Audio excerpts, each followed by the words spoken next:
In the early days of the internet, radical libertarians were scattered, lonely, and faceless.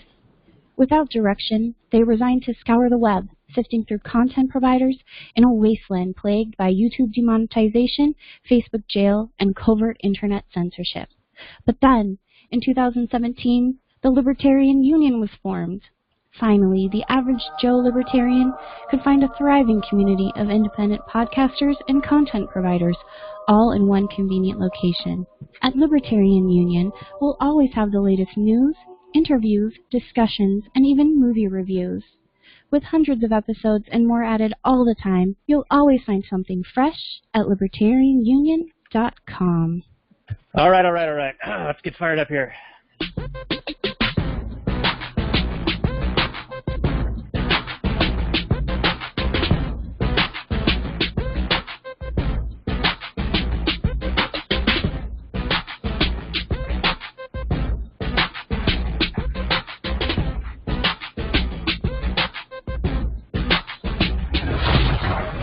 Maximum freedom. Read. Stay on target. Maximum freedom. Stay on target. Maximum freedom. Read Rothbard. Hey, hello and welcome. My name is Daniel, and I am a co-host of the Actual Anarchy podcast and The Last Nighters. And we also do a couple of shows called Anarchy in Action. Normally my co-host is Robert, and he is not able to be with us today, but I have a special treat.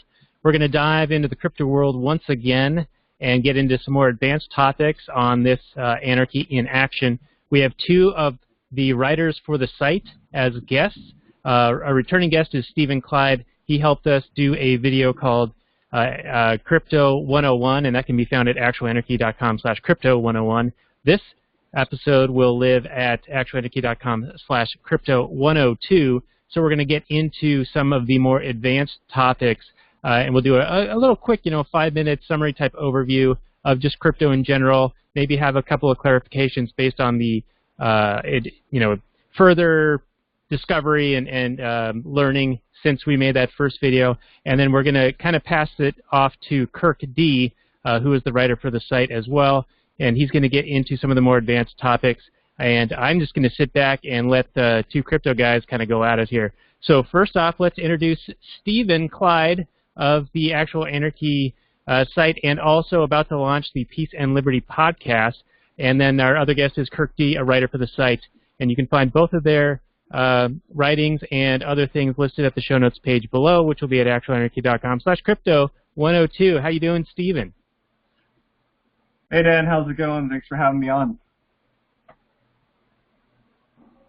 Hey, no problem. And where can people find your new podcast that you're about to launch? You got a website or a way to get to it, just so that we can refer people to that, because you're about to launch it, and it looks like it's going to be really good. Yeah, I'm gonna launch my website sooner rather than later. But you can go to YouTube and just type in the Peace and Liberty podcast. You can find me that way. You can find me on Facebook. You can just type in Peace and Liberty Podcast, find me there. If you want to donate to me, I'm on Patreon and GoFundMe. So pretty much it's just everything / the Peace and Liberty Podcast, and you'll find me. I'm on Twitter. So yeah, just reach out to me and you can find me. The Peace and Liberty Podcast is going to launch this Monday, March 5th. It's going to be Monday through Friday. And I've already got 3 weeks booked. So, I mean, I already have some amazing episodes coming up that are already recorded. So yeah, be on the lookout. All right, sounds ambitious. Very excited about that. And our other guest is Kirk D. He's a writer for the site, and you can find his writings at actualanarchy.com/KirkD. And Kirk, do you have any other Twitters or websites or anything that people can reach out to you? Yeah, so you can find me on Twitter. Kirk DeSoto is the handle, and Facebook also. And also for about the last 6 months or so, 4, 5, 6 months, something like that, I've been doing some work with a friend of mine who started a cryptocurrency forum, and we're kind of expanding it, not just making it only a forum, but also adding news, video interviews, content, whatnot. So, and our focus has been really trying to help new people who are coming into this space to be able to, you know, get into cryptocurrency, learn how to use exchanges, understand the basics of, you know, what cryptocurrency is, how it all works. And so we're really just trying to be an educational platform for new people that are entering this space. And all right, you can find us there at Cryptorum is the website. I got a T-shirt here. You can see it. All right, Cryptorum. Is that a .com? Yeah, .com. Okay, awesome. Cryptorum.com, and we will list that down below. Thanks. So before we get into this, Steven, do you want to give us just the let's call it a 3-minute summary and that update that we talked about regarding the Crypto 101 video that we did, and then we'll get into this with Kirk here.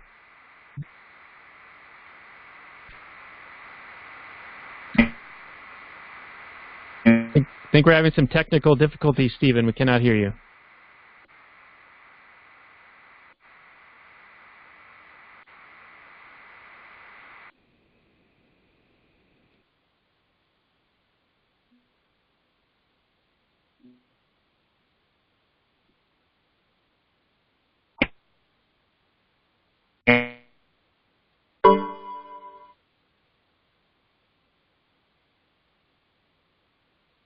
All right, real professional show here.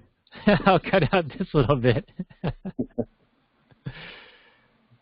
He must have changed the settings somewhere. Yeah, it happens. Yeah, and regarding how you're set up, do you have an inline mic in your headphones, or are you talking into the? I'm just talking into this mic here. Okay, cool. Yeah. It sounds just a little bit muffled, but we can still hear you, so that's fine. I could try to bring it up a little closer, maybe.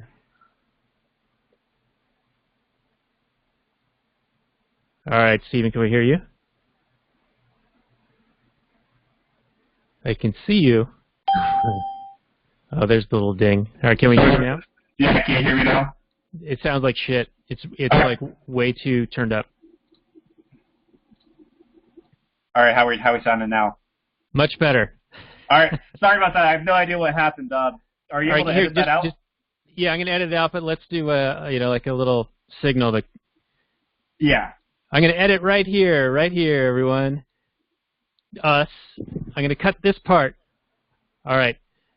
And let's go to Steven. Steven, give us a quick little summary on crypto, just a couple of minutes, and then whatever that update was that you had with, additional learning and other such things, and then we'll move over to Kirk. Yeah, so I got into crypto about January 2017. I had a friend at the time who he was buying Bitcoin at like $400 a Bitcoin. I was just completely out of the loop. I didn't want to understand it, and like many people, they just refused to understand it. So I'm going to give a little bit of background about crypto because I'm not assuming that everybody knows about crypto. So October 2008, Satoshi Nakamoto, he wrote the white paper, which basically you can find it online.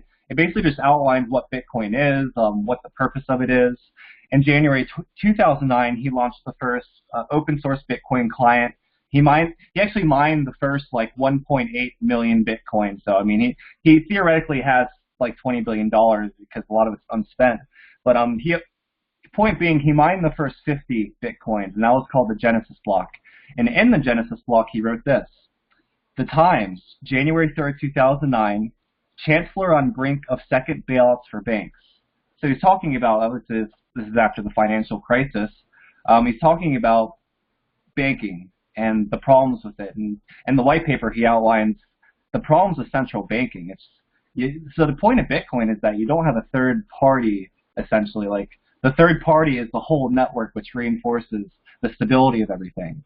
So back when we did that presentation, Dan, that was we did that August 1st, 2017.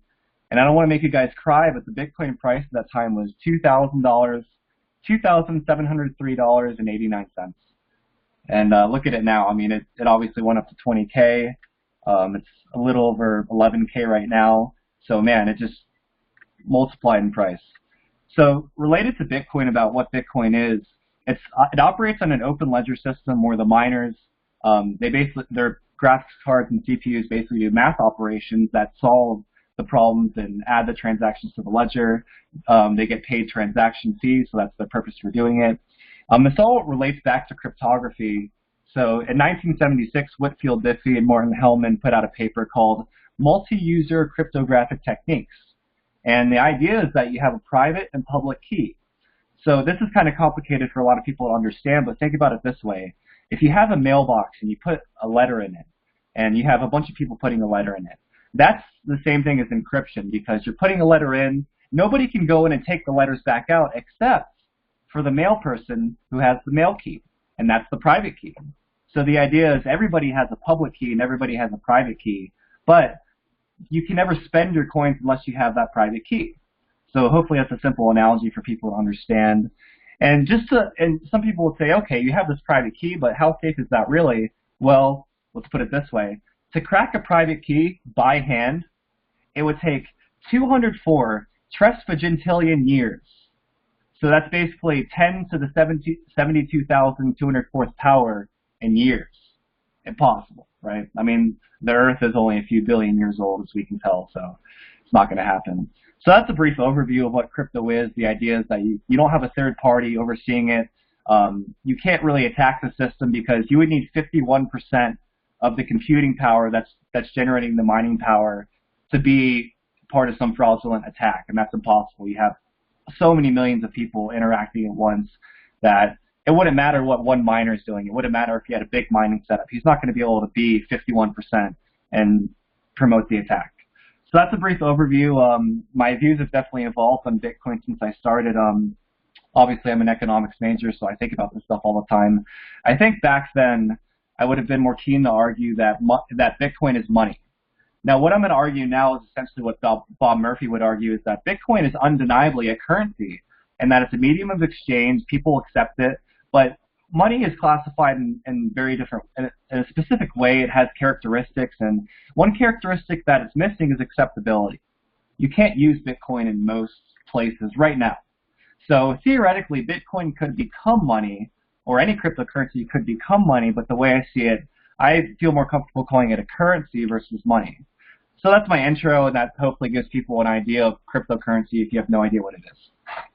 All right, great. Thank you for that. And Kirk, I know I shared with you the Crypto 101 video that we did, so let's just assume that we're jumping off from that point, and anyone who's interested in viewing that, do go to actualanarchy.com/crypto101, and you can see that, and then feel free to come back to this one, which will live at 102. So Kirk, go ahead and take it away, my man. Okay, so I think I'll just start by kind of giving my basic story about how I got interested in crypto, because everybody has their story, right? I don't remember. I can't specify a particular, memory of when I first learned about Bitcoin. I'm pretty sure it was before 2013, but I can't pinpoint the exact date. But I do remember I had a friend of mine who, he was more into it than I was before anyway, but it was in 2013 that he was pushing me to get involved in it. And at the time, I didn't understand what it was. I didn't know anything about it really. But I went ahead and said, okay, I'll try to do a little bit more research. And so I went ahead and I actually checked my old emails, and I discovered that I had actually signed up for Coinbase back in 2013. Back then it was like trading around $400, something like that. But at the time I didn't have any money, and like I said, I just really didn't understand it well enough to actually throw money at it, because regardless, $400 is $400, and especially if you don't have a lot of money, $400 is a lot of money. So I'm like, why would I spend something, that I consider value at the time for something that I don't even understand what it is, and, it could be a scam, I don't know. So I didn't really do anything with it at the time. And then about 2 years go by, and my friend was kind of talking to me again about it, and he said, hey, you should really get into this now. It's really becoming more prevalent. And of course, I had heard about when Mount Gox, the whole Mount Gox hack and all that. So a lot of people thought Bitcoin's dead, and of course, it wasn't dead. It came right back, but and that's a whole nother story. But every time that Bitcoin has died, it's come back that much stronger. So it never actually dies, which is pretty amazing. But so about 2016, I finally said, okay, I'm going to take a more serious look at it. So I started doing some more research, some more reading, watching videos, whatnot, and started to get kind of an idea of, okay, I don't fully understand the technological aspect of it, but it does seem kind of interesting. And so I finally waited. I probably researched it a good 4 to 5, 6 months before I finally pulled the trigger and said, okay, I'm going to go ahead and invest in this. And so I'm looking at Bitcoin. This is about October of 2016. I'm looking at Bitcoin. I'm thinking, well, $1,100, $1,200, $1,000. That's kind of high, But they got this other one, Ethereum. It's ranging between like $8 and $12. So I'm like, yeah, that's a little bit more reasonable in terms of, bang for your buck. That was my mindset at the time, of course. So I said, okay, so I'll just throw a little bit of money at this Ethereum. So I would just throw a little bit of money here and there, maybe every month, up until probably December. So really, I didn't throw a ton of money at it, in the grand spectrum. But, at the time, my average buy-in with Ethereum was about $10, basically. And, as you know, where Ethereum is right now, it's a heck of a lot more valuable than that now. And so, but just leading up to that, you could see the change, the growth, the excitement within the community, within the, speculative pricing. And it was just, it was a really cool atmosphere, I thought. And then I started looking at other cryptocurrencies. I started trading for other ones, just trying to experiment to see what was good, what I liked. Even though there's plenty of things about certain cryptocurrencies that maybe I'm not as crazy about, I try to look at it from an investor's perspective also, and so just trying to think about, if I invest in this, do I really think it's going to do anything? Or if I invest in something else, is this going to be better long term or short term? So there's a lot of different ways you can look at it. So for me, it was partially coming from, an investment standpoint, but also, as you start learning and reading more about Bitcoin and the whole ecosystem, a lot of the people behind it, a lot of the people that support it, come from libertarian backgrounds, come from, kind of anarchist backgrounds, where it's like, hey, we don't need a government fiat currency to determine, what we can spend our money on or how we can trade goods and services. This is really about a revolution in commerce, and being able to transact with, peer-to-peer without having to go through all those channels and, getting permission. And, if you want to travel overseas, well, if you have more than $10,000, now you're on a terrorist watch list, and it's crazy. Yeah. It's like, if this is my money, I should be able to do whatever I want with it, right? Right. But clearly it's not my money, right? When we look at the Federal Reserve note, it's their money, we're leasing it. But so that's kind of what started me on the journey, and then I just, as I saw the price rise, I got more and more excited about it, and really just started delving deeper and deeper, trying to understand how the whole thing works. And I'm by no means an expert, but I do try to keep up on the relevant news of what's going on, and I try to understand it from deeper perspective, because obviously I've been interested in economics for years, and just I know you mentioned the book Creature of Jekyll Island quite a bit. That's a great book, great intro for people to learn, kind of origins of where we're at now, and I think why we're seeing these other systems come about, because, we can see the failure of what they created.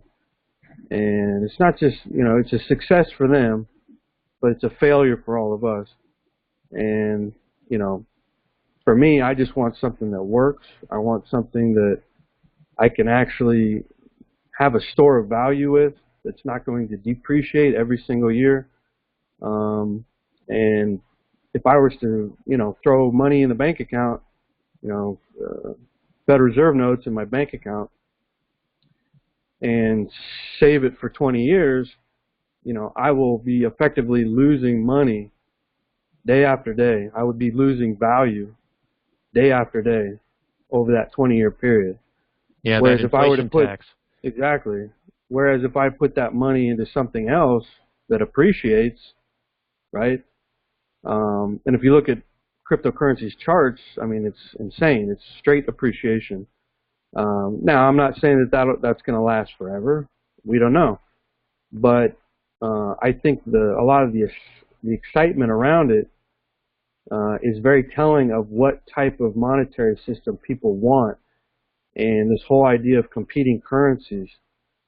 Because at the end of the day, that's what I'm about. I'm about competing currencies. I don't necessarily believe that there's one best currency. I think that there's multiple different currencies that could work, and as long as they have a particular set of structure of rules that people can agree on and that works, and those rules aren't violated.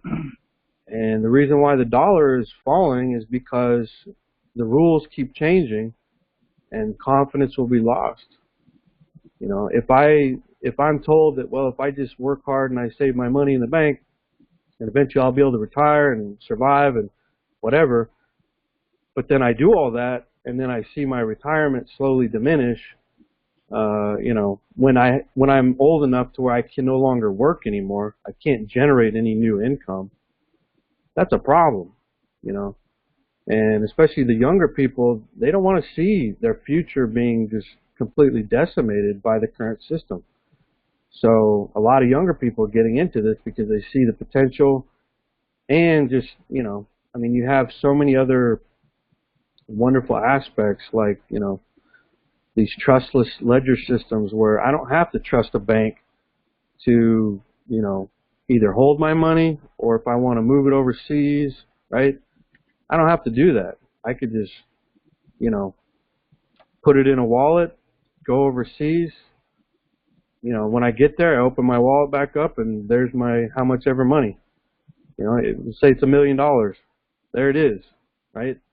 And no one is the wiser. And that in itself, to me, is priceless. So that's just kind of where I got started with it. Like I said, about the last 6 months or so, I've been working with a friend of mine a little bit, basically helping run a cryptocurrency forum, Cryptorum. And we're basically, like I said, trying to educate new people, because it's a steep learning curve right now for a lot of people, because a lot of this stuff is still very tech focused, and it's not as easy sometimes as just turning on an app and making a purchase or transferring to somewhere else or whatever.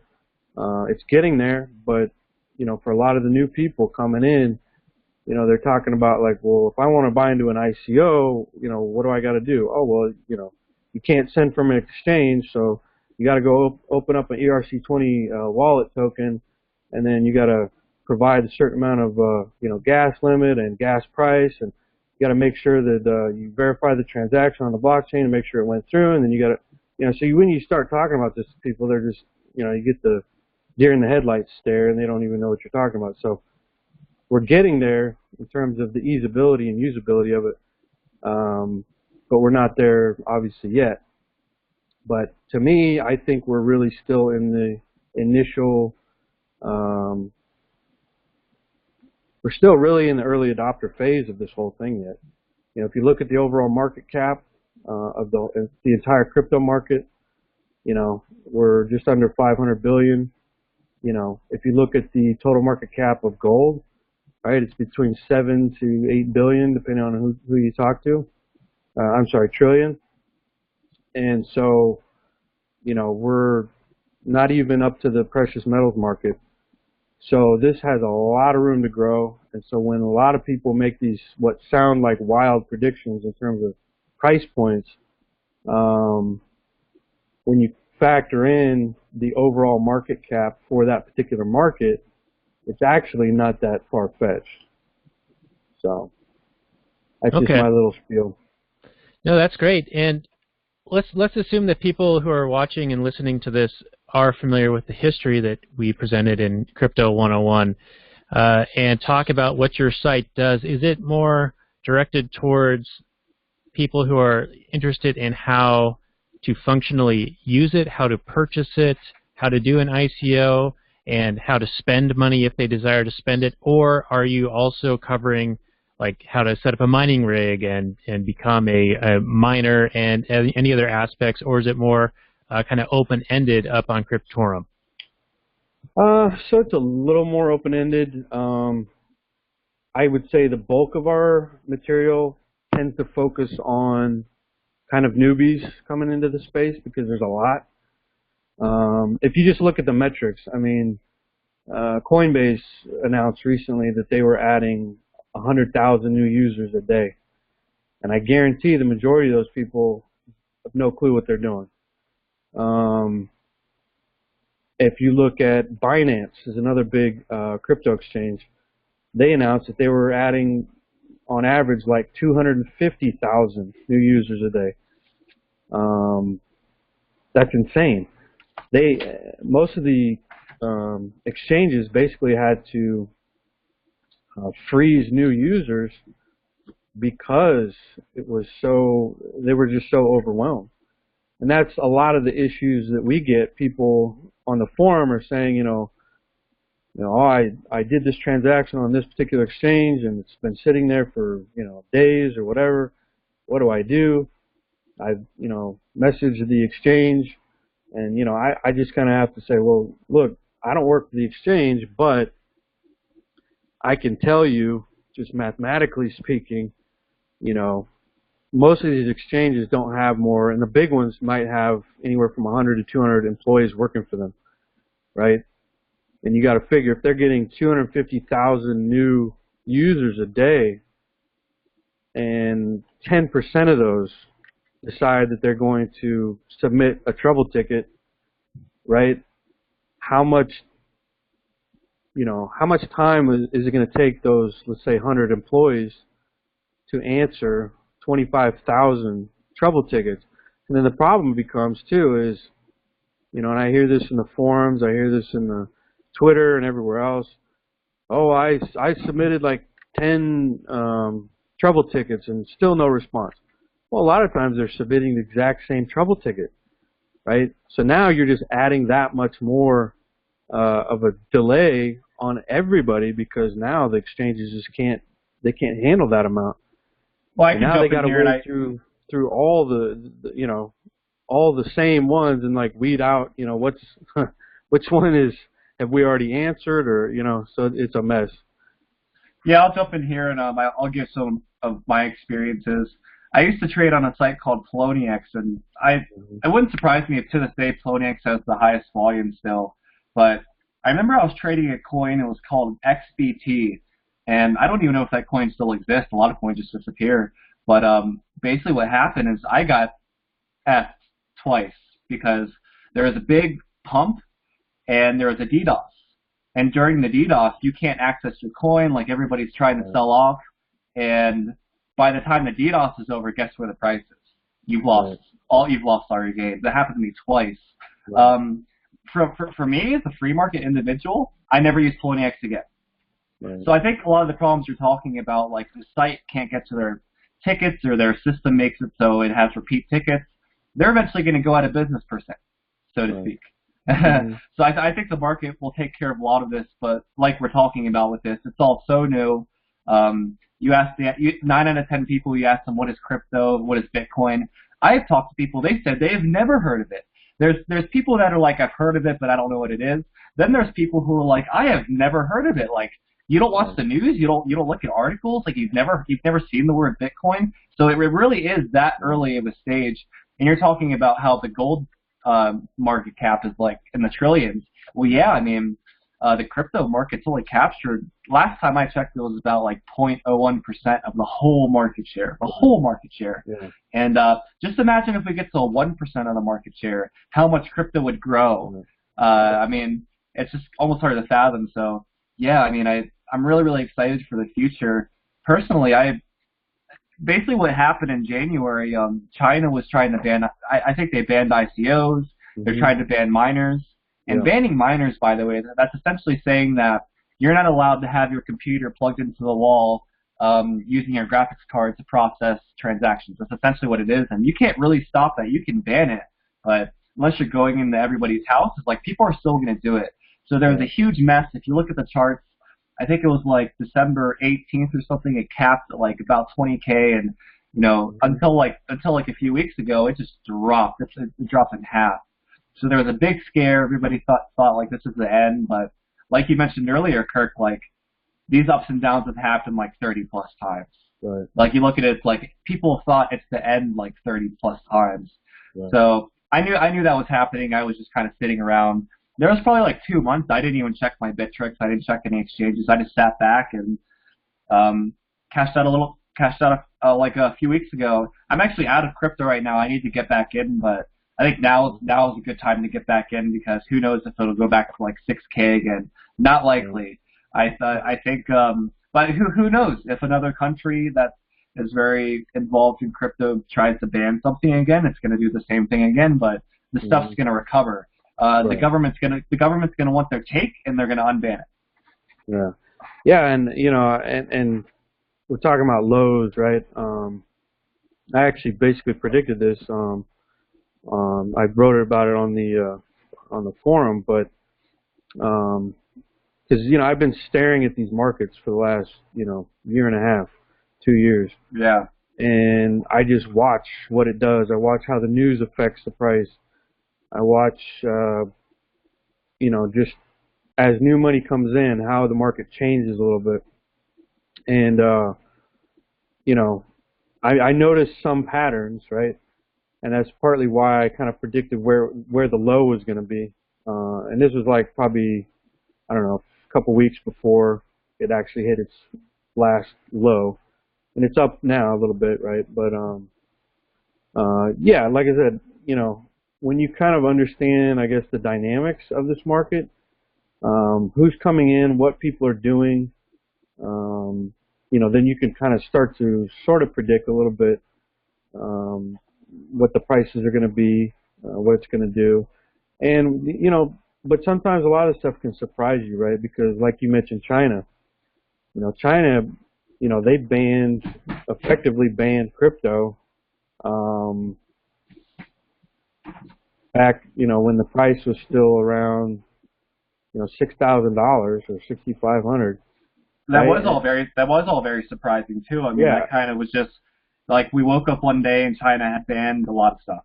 Right. And it had an immediate. People immediately got scared. I mean, it's kind of obvious. If like you think things are going to crash, you're going to sell right now, and everybody's sold. But what I like about the crypto market too is a lot of the people have different perspectives, I think, and you'll see the different kind of psychology as the markets start to change and grow, because as we're all familiar with this term, hodl, right? Hold. Yeah. It's like a lot of the people that really believe in this, I mean, they're in for the long run. Personally, I got to the point where I had to like shut everything off.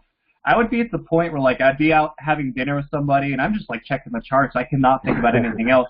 It can really, really consume your life. Oh, I mean, absolutely. if you're a day trader, you have no life. And I did that Right. for probably 6 months, and I made pretty good money. I'm not complaining, but it took up so much of my life that I could have read a lot of books. I could have Right. done a lot more. So I try to balance that now. I check Yeah, CoinMarketCap yeah. every day, but I don't sit there and watch charts every day. It's not healthy. Right. because No, it's true. it's way too emotional. It's Yeah, way too yeah, emotional of a sphere like you're talking about. Yeah. Most people do not know what they're doing. So yeah, And there's a lot of pros and people, cons yeah. right now. Yeah. And a lot of people can't handle those swings. They really can't. Oh, people sold their houses at 20K. Some people actually did that. Yeah, And yeah. God knows it. Hopefully they held on. If they held on, they didn't lose. Right. You only lose Right. when you sell. If you Exactly. sell at 10K, you've lost Yeah. half your life savings, right? Right. So, Exactly. Yeah. And you know, the interesting thing is, a lot of these people are coming from the traditional markets, right? Where if somebody breaks wind in a board meeting, the stock crashes to almost zero and it'll never recover, ever. You know, and you're like, Yeah. well, what happened? Oh, I don't know. Some guy broke wind. Like, and what else? I mean, did he do anything wrong? Did he, do something illegal? Well, no. Well, why didn't the thing come back? Right? yeah. And it's like, you can have, and I've seen this, I've watched it, you can have a 50% drop in Bitcoin for whatever reason. And, Yeah. and that 50% drop can happen within 24 to 48 hours. We're Yeah, talking and huge swings, and then within 2-3 days, a week, 2 weeks, the thing's back where it was or higher. And Yeah, so if you're a crypto investor and you have a lot of crypto and you're on an island for a vacation with no cell phone service, you could be pretty effed if you wake up 2 days later and you've lost all your value. It is touchy like that. Like, you either got to be in it full time or, just hold. Just hold and just put it aside. Yeah. And that's what I've learned is the best possible strategy is to research where you think the market is at in terms of lows and highs, and then just literally wait. And you got to be patient sometimes. You got to wait. Say, I'm not going to get into this particular coin until it gets to this particular amount. And then you wait. And most of the time, if you're right, it's going to go to that low, at which point, boom, you jump in, and then you just hold. And my overall strategy, what I tell most people now, and it's not investment advice, but it's like, hey, if you believe in this, you're going to buy it and you're going to hold it because you know that where we're at right now is nowhere close to where we're going to be in the next 5 to 10 years. Like I mentioned earlier, when me and Dan did that presentation, Bitcoin was at less than $3,000. Right. From that point, it's almost 5 times what it is right now. Exactly. And the fact that it was almost 20K, it was almost 10 times what it was. Right. This was 6 months ago. Yeah. Oh, 6 yeah. months ago. Yeah. The growth is incredible. Damn it, Dan! I told you to buy some Bitcoin, man. You could have loaned me the money and I would have done it. No, I'm just kidding. But I want to bring Dan in on this because I know Dan back in the day had a lot of objections.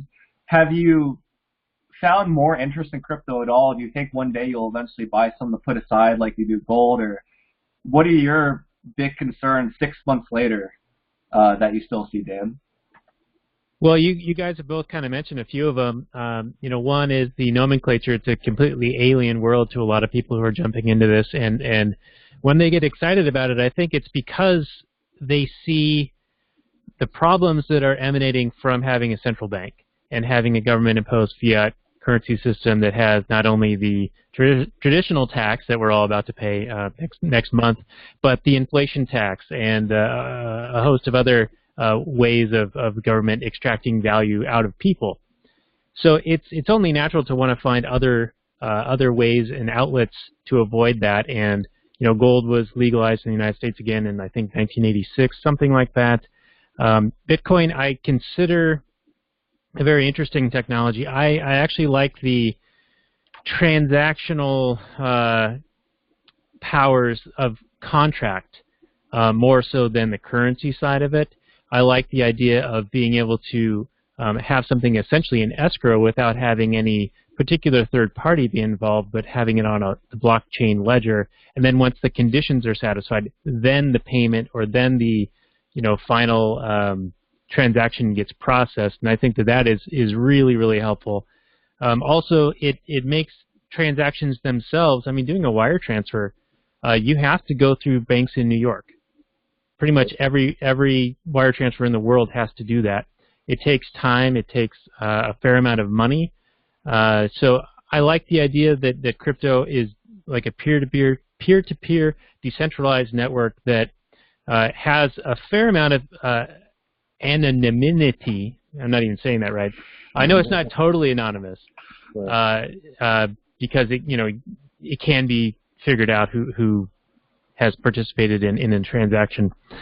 But I still see some issues with it that make it not necessarily something I'm particularly interested in for myself, unless it's like a small percentage, like 5 or 10% of my income. Maybe I would throw in something like that and do a hold. Is that from Hold the Door from Game of Thrones? Hodor. No, I'm surprised to hear you say that, Dan, because 6 months ago you were saying that I'll never ever buy, or I'm not putting words in your mouth, but you were saying you're not going to buy Bitcoin. Well, and people can go back and watch the video. I might need to do it myself at actualanarchy.com/crypto101. Maybe I have come around a little bit in that I like anything that is competing currencies. Value is subjective. People are going to gravitate towards things that they think have value. I don't think that there's going to be this universal acceptance. I don't see it just yet. But I do like the idea of not having a top-down control mechanism that the government uses via central banks and fiat currency. And there's no question in my mind that the Federal Reserve is, in fact, more federal than Federal Express, because the board of directors and the charter are, in fact, controlled by the U.S. government. So people who say, oh, it's private bank, there's some private elements, but either way, it's there to fuck you over. That's what it's there for, and it's doing a great job. It's private in that we can't audit it. We don't really know what they do behind the scenes, but it's all government mandated and stuff like that. But yeah, Dan, so back when we did the interview and people could watch, you asked the question that stumped me. You asked, so Bitcoin is in Satoshis, which is the 8 decimal places, and you asked me, what if the decimal point eventually become useless? And I didn't have an answer for you because I never did the math, but I did the math. Bitcoin would have to be $100 million per Bitcoin for there to be a need for extra decimals. And if there needed to be extra decimals, that could be solved with a hard fork. But Bitcoin's probably going to die by like 2040, 2050. Like all the money's going to move into another coin because of the cap supply. It's going to be eventually there's going to be no miners. If there's no miners, there's no transactions being processed. If it's not profitable to do that, the money's going to move out of it. There's a lot of coins right now where you can do transactions and receive it in about 3 seconds. If you do a Bitcoin transaction, I do a lot of them because I trade a lot. If you're selling to someone, it takes about like 30 minutes sometimes, 30 minutes to an hour. So there's disadvantages to Bitcoin already in that it takes a long time. Every time I freaking move money off of Bittrex, I have to pay a $10 fee about right now, and I've paid more. So there are problems, but related to that one issue, I can clear that up. I can say that the decimal problem we shouldn't have to worry about. Well, I think you're misunderstanding what my point was with the decimal problem. The point was that people will often point to there can only be 21 million Bitcoin. Yep. And my question is, well, if you essentially can go 8 decimals deep, then if your 8th decimal becomes a de facto unit of, say, the equivalent of $1, right? Then right. When you go 8 deep, you don't have 21 million units. You have 210 trillion units. And so essentially you have the same number of quote-unquote dollars in circulation as you do in the entire world right now. And so that was my point, that it's not a cap on inflation. My other critique is that, just like you said, there are hundreds or thousands of different coins out there. And so, yeah, there's a 21 million Bitcoin limit, and they just did a fork, so I don't know how that affects this. But there's Litecoin, and there's Ethereum, and there's 1,000 other coins. And so it's not just Bitcoin that's 21 million. It's however many other coins and whatever their limits are. And then it's this entire what is presented as an anti-inflation thing. I don't see that. I don't see those things not contributing towards an inflation or being able to prevent one. So that's my critique of that. That is a good point. I mean, I guess I would just argue that people are putting their actual money into this, so they are seeing some value in it, even if only subjectively, not based on any backed gold commodity or backed stock of commodities.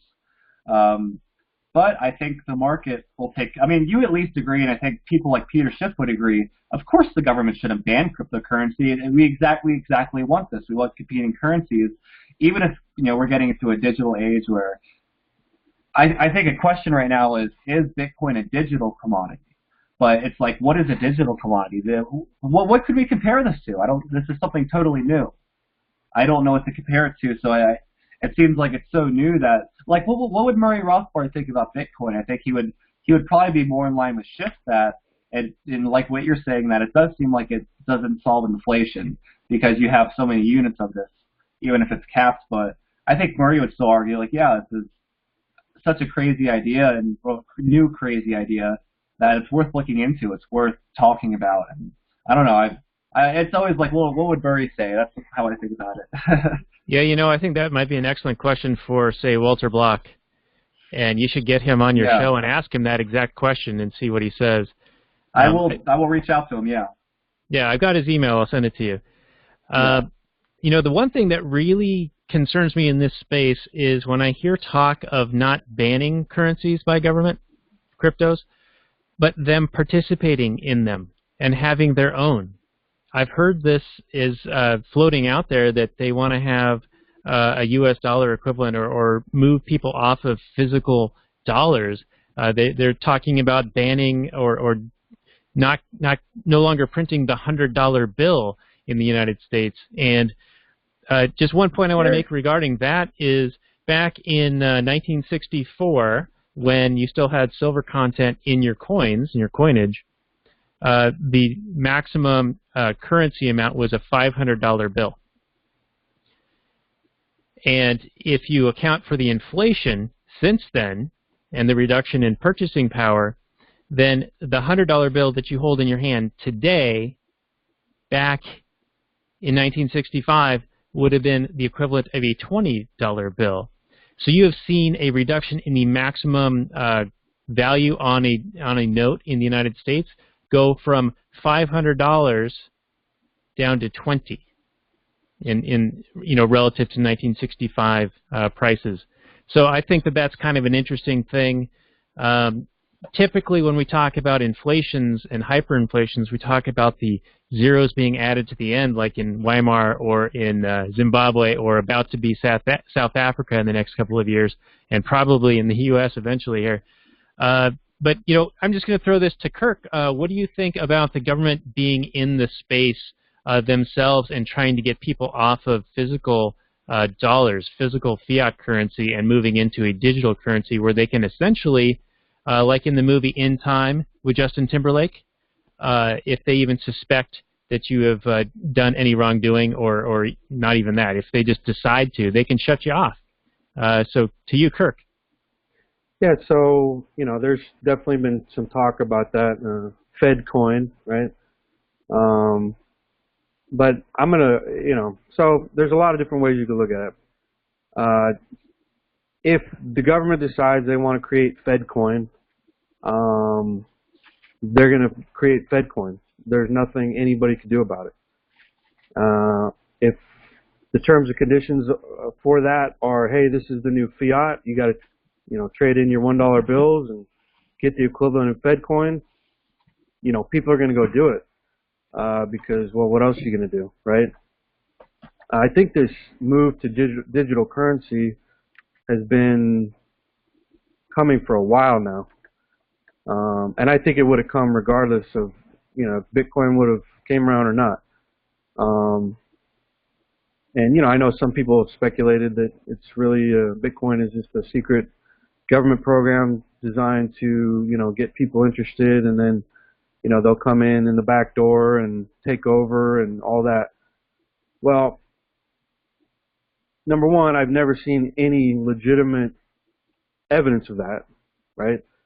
Number two, if that was the case and they actually did that, they went about it the dumbest way possible. Well, to be fair, Kirk, it is government. It is government. So. True. But continue. But my point is, if you're going to get some, digital currency, and the idea is to put it out there where people are going to be, drawn to it so they get sucked into this system, right? You wouldn't do it in a decentralized way, right? Because the whole point of this entire argument, right, and it's what we've been talking about for years, is it's really at the heart of it, it's the difference between centralization versus decentralization. So if I was going to create a digital money that I was going to get everybody into, I would not create something where it could just run away from me and ruin everything I'm about to do. Kind of like the internet did, right? Maybe their intention was to develop the internet so that they could get us all using it, and then they're stealing our data, which they already are, right? But there's unintended consequences with that too, right? Now suddenly we have this renaissance of information that we have access to that we didn't for years, for decades, for maybe millennia, right? Suddenly we have direct access to this peer-to-peer in a peer-to-peer way where we can share information with one another, share ideas, congregate with people all over the world. Borders, geography no longer matters, because I can have a Facebook chat or whoever, whatever platform I want to use with somebody on the other side of the planet. We could talk about cryptocurrency. We could talk about how the Federal Reserve sucks, whatever, That's a total game changer for the overall, awareness and awakeness of society. That, if the internet didn't get where it was, would never have happened. And I've heard several people in government, even one of the Rockefellers, say that it was a mistake to make the internet available to everybody. So they regret what they've done, because now we're here exposing that they're the criminals, right? So if they were going to try the same thing with a currency, they went about it the dumbest possible way on planet Earth. And also, like Steven mentioned, right? Why would, if this guy had, ties to government, bad ties to government, why would the premise of, why he's releasing this be about, hey, the banker's about to get another bailout, we need to do something about it. Well, here's a solution, right? So yeah, that's a good point.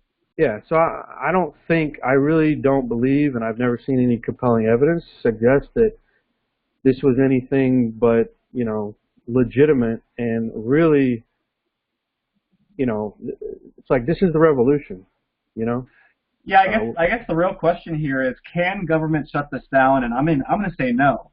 I'm going to say it could theoretically shut down Bitcoin, but then we're talking about, could it shut down cryptocurrency? No, I do not think it could shut down cryptocurrency, because specifically when the government tries to go into a full-blown ban of it, if they do, all of the money is going to move into anonymous coins, meaning the government's not going to know who's sending these things. Because right now with Bitcoin, the police and the military and the government, they can use blockchain analysis to see where all your coins been. People that think they're hidden on Bitcoin, they're not. You're most likely on record, and you're most likely going to get some type of tax bill sometime. That's the truth. The government always gets their part. We know that historically they get their part either by you giving it up or by them killing you. So so can the government ban cryptocurrency? I don't think so. I think there are things that are set in motion that can't be stopped. That's my opinion. All right, very good. I can speak to that as well. As we saw with China, right? I mean, that's huge, right? Because they control like 83% of the mining, right? That's exactly why the price cut in half, because just things went haywire. Everybody thought it was over. Right. But the interesting thing was, despite all of that, despite the shutdown in China and all that, the price did dip, right? But then within like a month or two, it was back up higher than it was. And in fact, Bitcoin hit its highest price ever, 20,000, without any involvement with China. So if you took China completely out of the picture, and Bitcoin soared to its highest heights ever, right? Yeah, these are just panic sell-offs, right? So my point is, we've already have a use case here, right? To say, okay, a main government banned it, and what did it do? It not only kept going, right? Took a little dip, yeah, but then it came right back and stronger than ever. So the point is, and you can go to bitcoinobituaries.com and see how many times Bitcoin has died, right? And it's over 200 now. It's not going to die in that sense. The only way you could really stop Bitcoin is to shut the internet off, and they're not going to do that.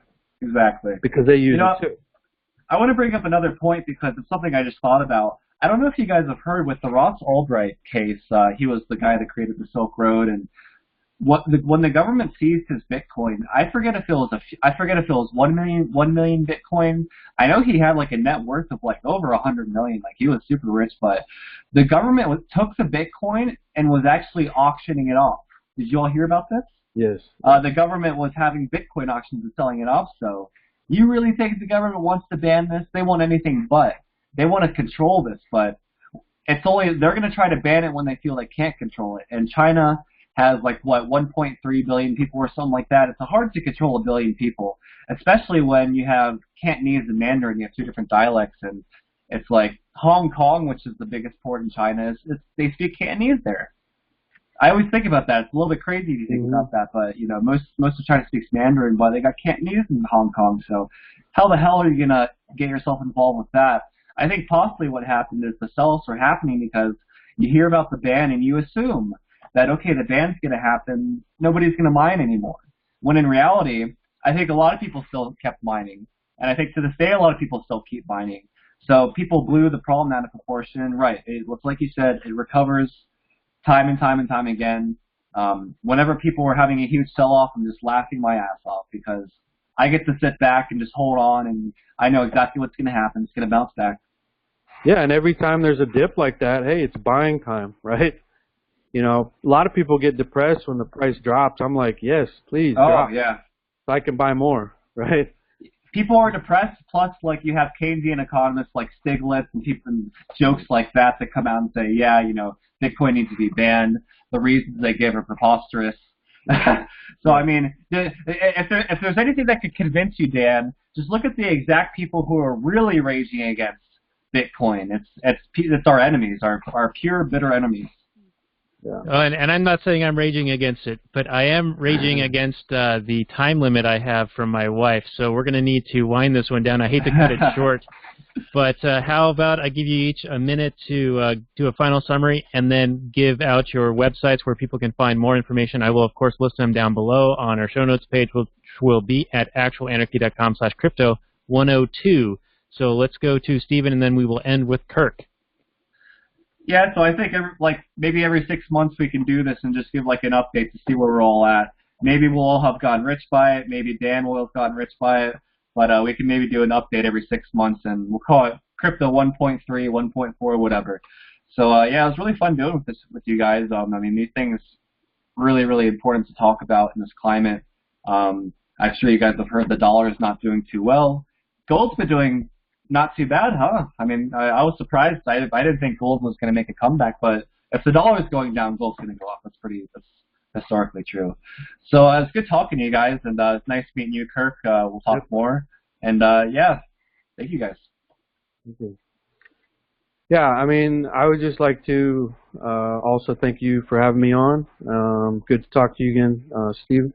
And just in closing, I would like to say that, you know, this is such an exciting time to be in, And I haven't been this excited about something for a very long time, because you try all these different things, and there's always somebody coming in there like a middleman to squash it or kill it.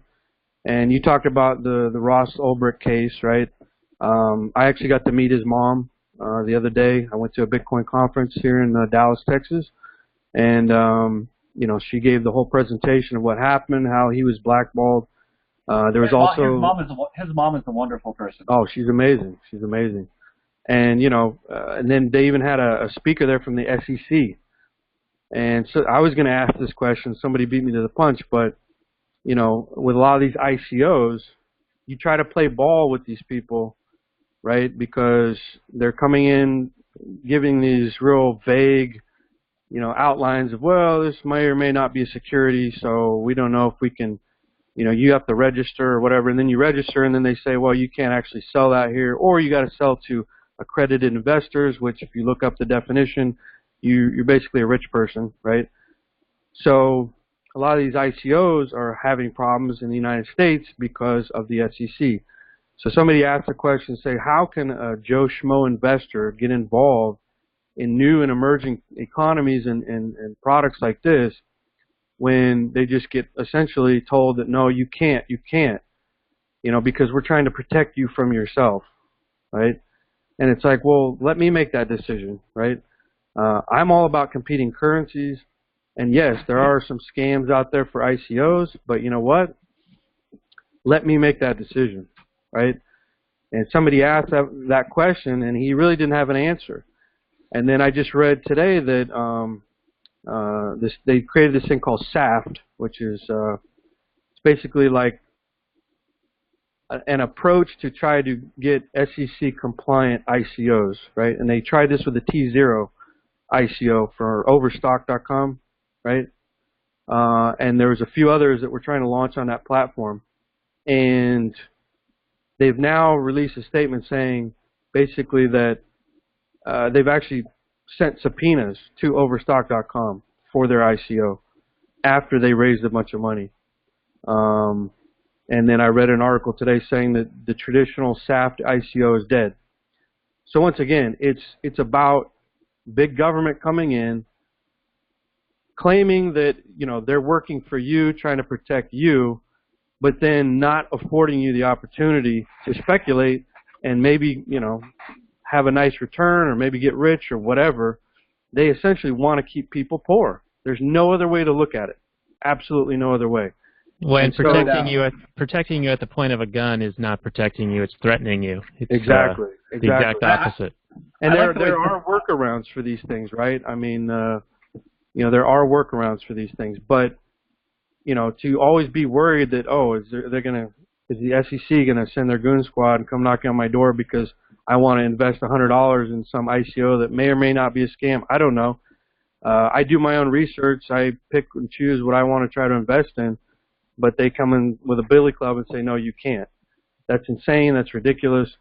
And any government that is going to limit or, ban or whatever, they're slitting their own economic throats. Because guess what? You're going to have other countries pop up going, hey, bring your Bitcoin here. Bring your Ethereum here. Bring your whatever money here. We'll gladly allow you to do whatever you want.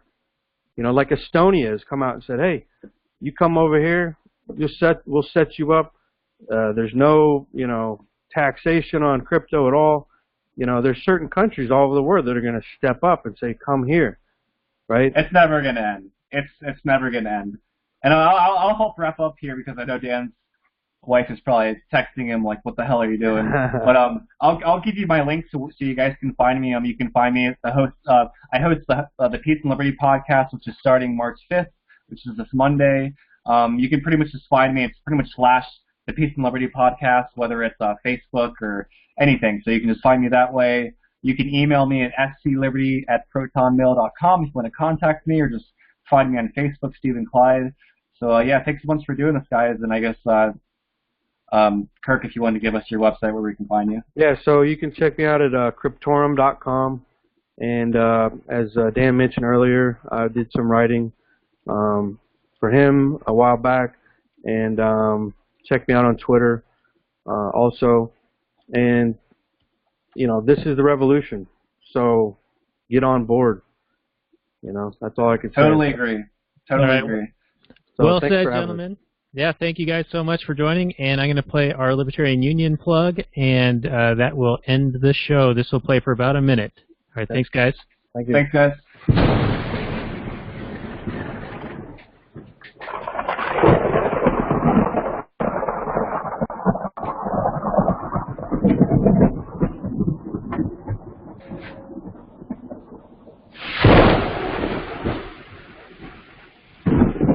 In the early days of the Internet, radical libertarians were scattered, lonely, and faceless.